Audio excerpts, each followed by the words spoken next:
In this session, we're going to talk about the evolution of the eye. You look at all the different varieties of eyes and all these living creatures. Since the time of Darwin, many evolutionary biologists have wrestled with the question of eye evolution. This thing is it's incredibly, it's enormously complex, but it happened. Okay.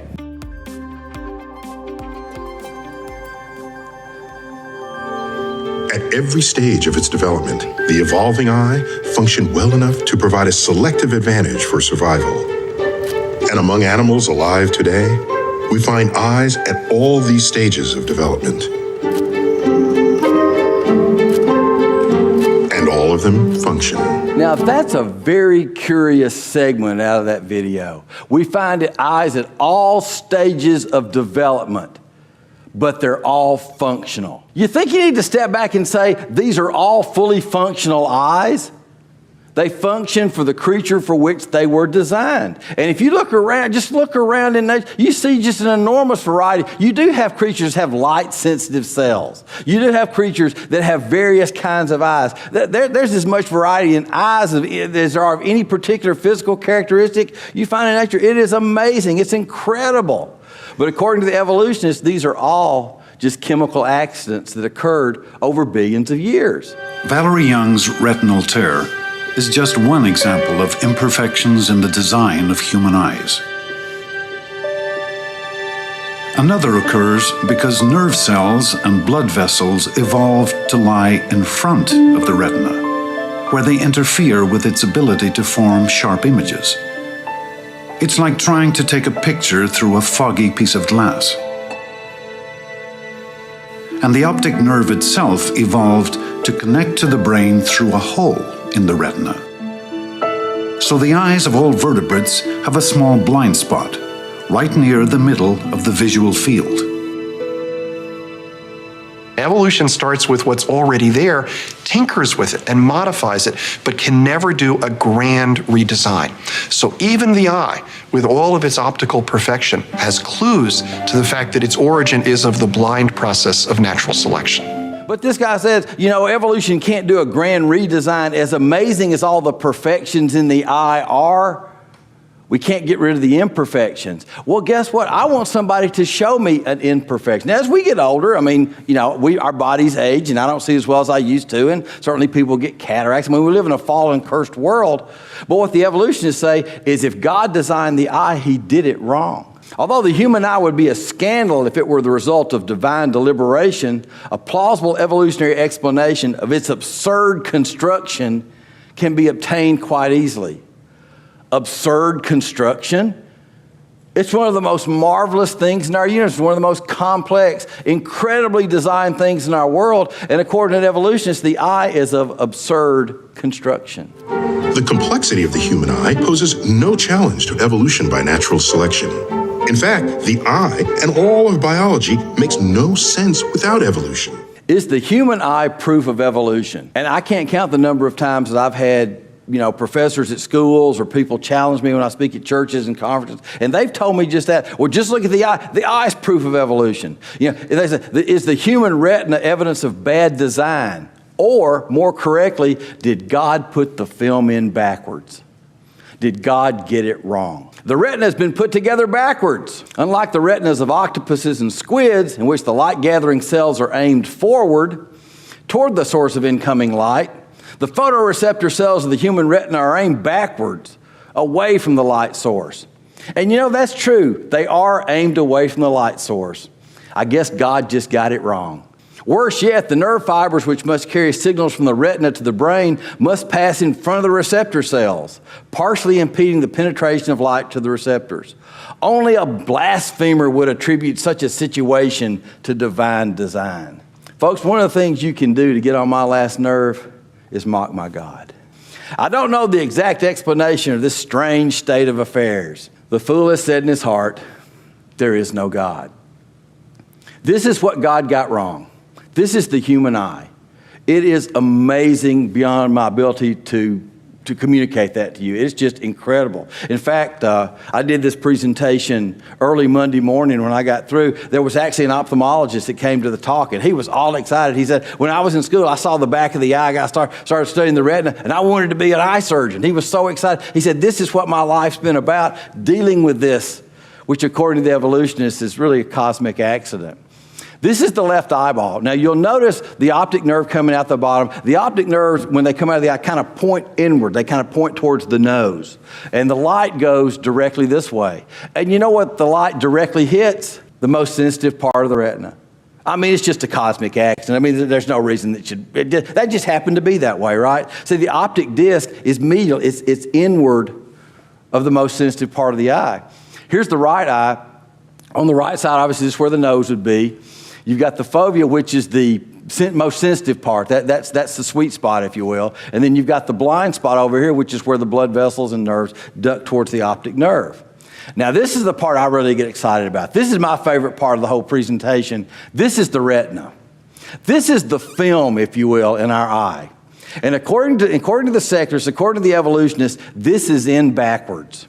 So we're going to start from the inner part of the eye. These are the optic nerve fibers. These are the things that lay on the surface of the retina. These are the ganglia of the optic nerves, and these are what are called bipolar neurons. Now, these are all on top of the photoreceptor cells, which are here. Those are the cells that actually react to the light. That's where the action is in the retina, if you will. So everything above that is between the light and the receptor cells. Now, below the receptor cells, you have something called the pigment epithelium, then another amazing structure called the choroid. And then you have the sclera, which is the outer part of the eye. And the light goes this way. So the film is indeed in backwards. It looks like God got it wrong, right? Well, maybe not. Well, let me just give you the short course in this, folks. God not only got it right, he got it really right. To simulate 10 milliseconds of the complete processing of even a single nerve cell from the retina would require the solution of about 500 simultaneous nonlinear differential equations 100 times. It would take at least several minutes of processing time on a Cray supercomputer. Keeping in mind there are 10 million or more such cells interacting with each other in complex ways, it would take a minimum of 100 years of Cray time to simulate what takes place in your eye many times every second. And that's just a cosmic accident. Intelligent design proponents say the eye is too complex. It could not have evolved. Science says, look at the evidence. Scientists like me see complex structures like the eye having arisen from natural processes through small individual steps rather than from a single large step. Mollusks show an interesting series of developments that probably also represent stages in the evolution of the vertebrate eye. First, you get a light-sensitive row of cells. And that has an advantage because that at least lets you tell light from dark, and that's important for some biochemical processes. Next, you have another mollusk that has basically a cupped structure where the cells are inside of a basin. And that allows you to tell which direction the light is coming from. That's an advantage over just being able to tell light from dark, so that could be selected for. Next along the line, you have basically the equivalent of a pinhole camera, where primitive focusing becomes possible. Next comes the evolution of a primitive lens, which again is another improvement in the ability to focus an image. And finally, you have a very complex structure with a very good lens, which is able to focus light very effectively on the back of the eye and thus transmit a lot more information to the brain. Now, listen to what she said. And this is a phrase, this is a concept that's going to come up a lot during this presentation. You start with some light-sensitive cells. How do cells become light-sensitive? Well, we start there. We don't want to deal with that. We're going to start with these light-sensitive cells. Of course, then when these cells sense light, it causes a reaction in the creature. We're not going to deal with that either. We're going to start with some light-sensitive cells. And then over time, you get the cupping, you get the lens that shows up, all these structures just happen to appear out of nothing. But if you look at the different eyes they're talking about, and we'll see this chart as we go along, you go from simple to slightly more complex to more complex to more complex. You know what all the eyes we're going to see are? they're fully functional. They all do exactly what they were designed to do.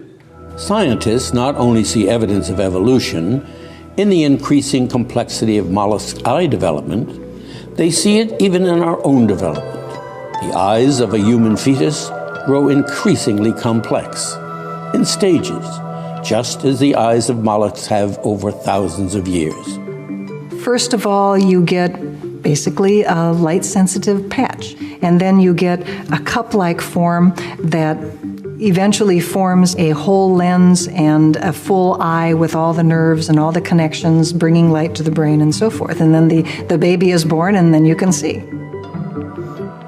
If it can grow, it can evolve.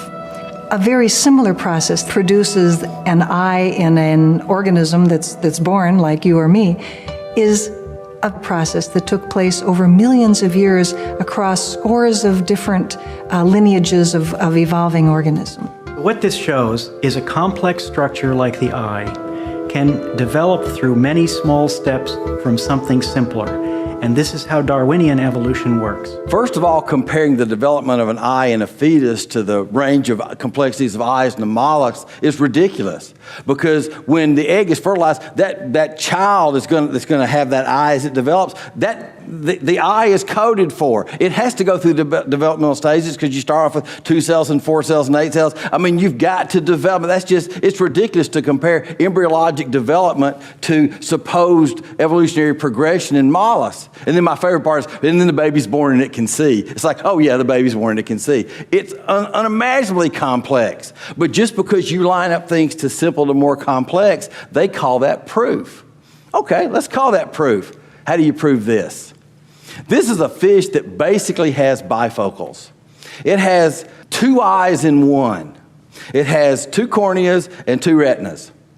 One is designed to see underwater, the other is designed to see at the surface. Now, how can you possibly explain, basically the creature's got 4 eyes. Each eye has 2 different eyes.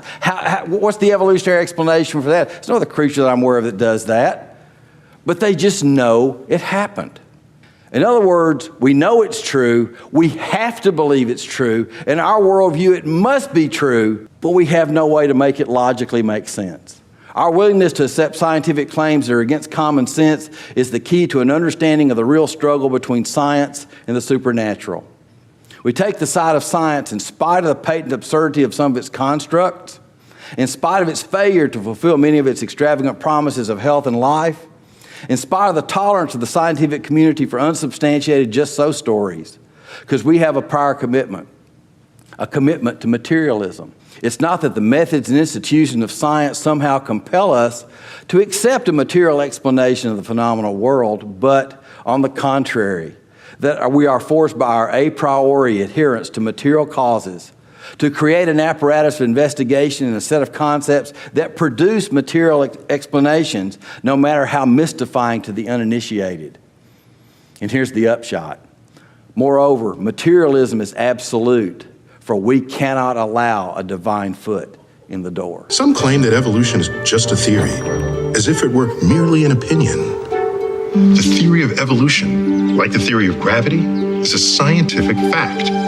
Evolution really happened. Accepting our kinship with all life on Earth is not only solid science. In my view, it's also a soaring spiritual experience. I mean, he finds it's a soaring spiritual experience that we're related to bananas. Now, I find it a soaring spiritual experience that I have a creator that is so amazing he created all these things. And we do have certain, we share common characteristics with lots of creatures in our world because we have a common designer. We have common metabolic pathways. I have no problem with that. But according to Dr. Tyson here, it's a soaring spiritual experience to know that we just evolved from material things over billions of years and chemicals bumping together. And it's a soaring, I want to know what he thinks is a spiritual experience. What is spiritual to a materialist? To somebody who believes that matter is all that matters, just chemicals bumping together over millions of years, how does he define what's spiritual? So the whole thing just makes no sense. He's inconsistent. A fool has said in his heart, there is no God. He that planted the ear, shall he not hear? He that formed the eye, shall he not see? Romans 1:20, for the invisible things of him from the creation of the world are clearly seen, which I think is really neat that it says clearly seen. We're talking about this. Being understood from the things that are made, even his eternal power and Godhead, so we are without excuse. Blessed are your eyes, for they see. And with that, we'll conclude.